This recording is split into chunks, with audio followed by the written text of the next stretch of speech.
जोगिंदरनगर उपमंडल के मच्छालय में अग्निपथ के विरोध में आज युवाओं ने हिमाचल किसान सभा के राज्य उपाध्यक्ष व जिला परिषद सदस्य कुशल भारद्वाज के नेतृत्व में सांकेतिक प्रदर्शन किया।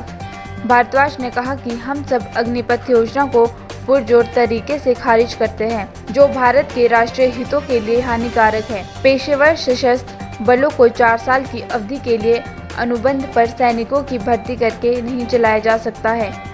पेंशन के पैसे बचाने के लिए लागू की गई यह योजना हमारे पेशेवर सशस्त्र बलों की गुणवत्ता और दक्षता से गंभीर रूप से समझौता करती है।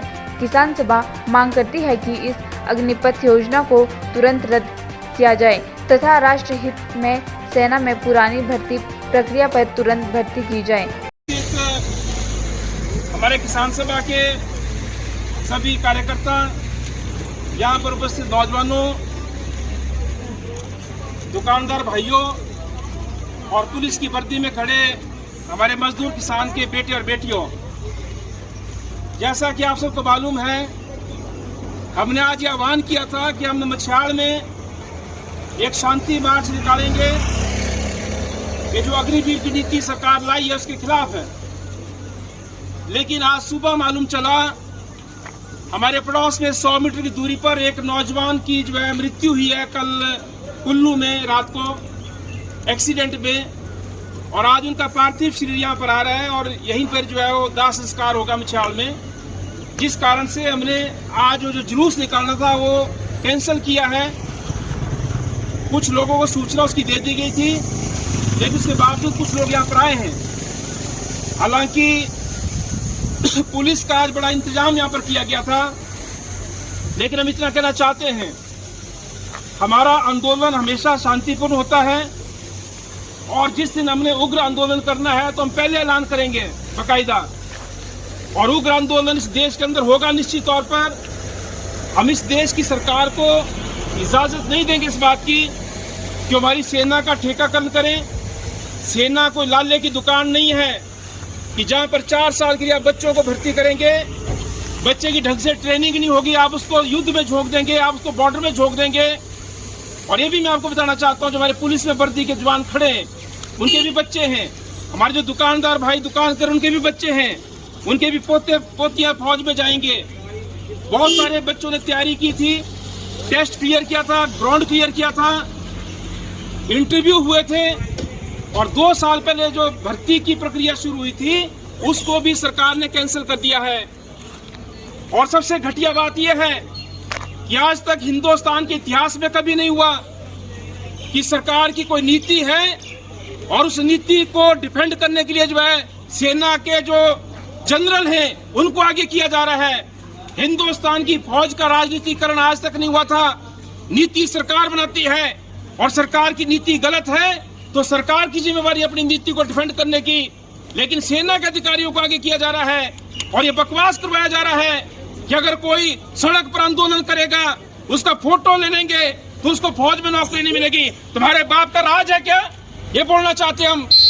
हिंदुस्तान का संविधान है, हिंदुस्तान का कानून है, उसके अनुसार नौकरियां मिलती हैं। और ये जो धमकियां दी जाती हैं इस सरकार के द्वारा फौजी जनरलों को आगे करके कि अगर कोई सड़क पे आएगा, कोई बच्चा, कोई नौजवान अगर इसके खिलाफ आवाज उठाएगा तो बोलते फौज में नहीं जाएगा। अरे 4 साल की तुम ये कौन सी नौकरी दे रहे हैं? ये ठेका प्रथा है। और फिर क्या ऐलान किया जा रहा है, बकवास किया जा रहा है इस देश के अंदर कि जब फौज से वापस आएगा 4 साल के बाद 11 लाख रुपया दे देंगे। तुम्हारे पिताजी की खैरात नहीं है कि 11 लाख रुपए दे देंगे। आज जो फौजी है वो अगर शहीद होता है तो उसकी शहादत को सलाम करता है पूरा मुल्क। अगर वो जो है नौकरी करने के बाद रिटायर होकर के वापस आता है तो भी उसका एक सम्मान है। लेकिन 4 साल की नौकरी के बाद 21 साल की उम्र में जो बच्चा फौज से रिटायर होकर के वापस आएगा, हमें पूछना चाहते हैं उसके बाद वो क्या करेगा? और भाजपा के एक नेता ने जो ऐलान किया है कि हम उनको जो 4 साल की नौकरी करने के बाद बोलते फौज से आएंगे, उनको भाजपा के दफ्तर में जो है चौकीदार रखेंगे। लानत है तुम्हारी सोच को। आप फौज के नाम पर राजनीति करते हो, आप पुलवामा के नाम पर वोट लेते हो, आप कारगिल शहीदों के नाम पर वोट लेते हो, और अभी आप ऐसी नीति लाए हैं जो इस देश का बेड़ा गर्क कर देगी।